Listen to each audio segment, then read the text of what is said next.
नमस्कार, मी खरेश्वर गावातील एक ग्रामस्थ.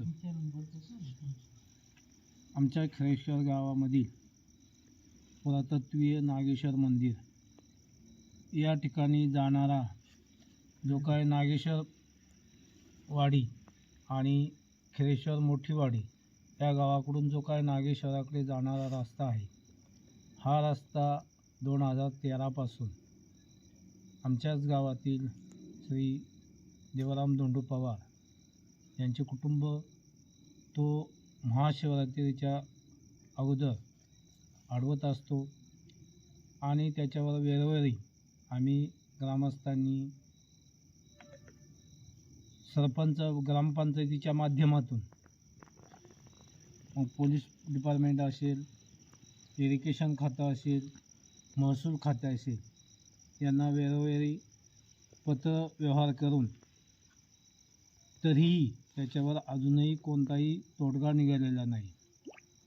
ह्याही वर्षी डिसेंबरमध्ये आम्ही तो रस्ता उखडलेला आहे. त्याच्यावर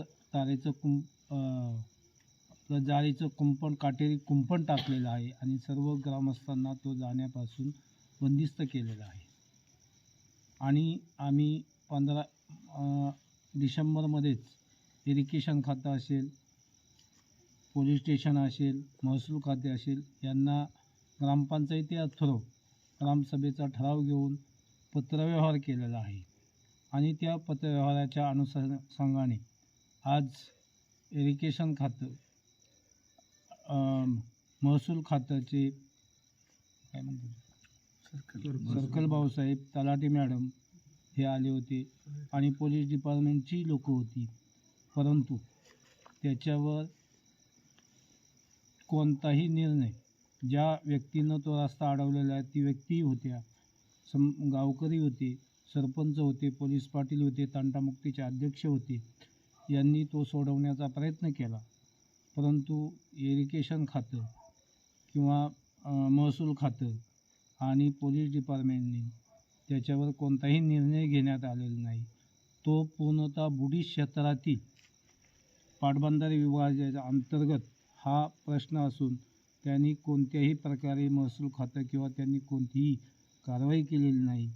आणि आज 15 तारखेला शिवरात्र आहे, 8 तारखेला आमच्या अखंड हरिनाम सप्ताह हा बसतो आणि मग तो जायचं कुठून, साहित्य न्यायचं कुठून हाही प्रश्न येतो. आणि म्हणून सर्व तो आज प्रश्न सोडवण्याचा प्रयत्न केला, परंतु तो काही सुटला नाही. आणि मग सर्व ग्रामस्थ मिळून सर्व ग्रामस्थांनी एक मिटिंग घेतली का उद्या होऊ घातलेल्या जिल्हा परिषद असेल, पंचायत समिती असेल, जर शासनाने किंवा प्रशासनाने 2 दिवसात उद्या 6 तारीख आणि 7 तारखेच्या आतमध्ये 2-1.5 दिवसात जर त्याच्यावर कोणताही निर्णय घेतला नाही तर आम्ही सर्व ग्रामस्थ येणाऱ्या ज्या काही जिल्हा परिषद पंचायत समिती निवडणुका आहोत त्याच्यावर बहिष्कार टाकण्याचा निर्णय हा सर्व गावांनी एकमुखाने घेतलेला आहे. आणि जर तेही प्रश्न सुटला नाही तर पुढे 10 तारखेनंतर आम्ही याच्यावर तहसील कचेरीसमोर आंदोलन आणि उपोषण केलं जाईल. हेही सर्व ग्रामस्थांनी आम्ही लहान बायका मुलांसह तहसीलदार कचेरीसमोर उपोषण सर्वांना नियमाप्रमाणे निवेदन देऊ ते उपोषण करण्यात येईल. नमस्ते. बोला.